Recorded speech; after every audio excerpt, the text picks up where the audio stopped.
Now the next question, fourth question. Statement 1. Before 2015, India's GDP was measured at factor cost. After 2015, India adopted the international practice of measuring GDP at market prices. So what happened was that before 2015, we were actually calculating GDP on the factor cost. But after 2015, there was this United Nations system of national accounting. It was a guidelines. It was a set of guidelines which was published in 2008, and it was something to ensure uniformity across calculating national income across the world. Okay, it was published by UN.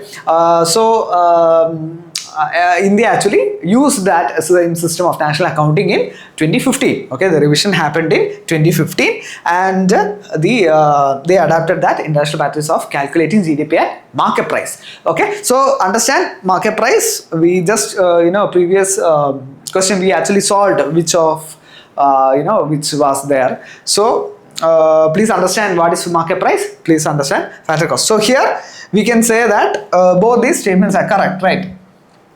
Both these statements are correct.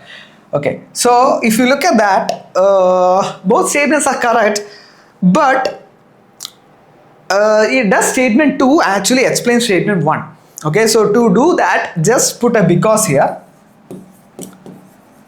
Okay, please don't use this as a straitjacket formula. Okay, for every question don't do this, but just here let's try to put that. Before 2015, India's GDP was measured at factor cost, because after 2015, India adopted the international practice of measuring GDP at market price. It does not make sense, right? It does not make sense. If it was reversed, maybe it might have made sense, but as of now, it does not make sense. Okay, so statement 2 does not explain statement 1, but both of them are correct, right? So you will reach answer B.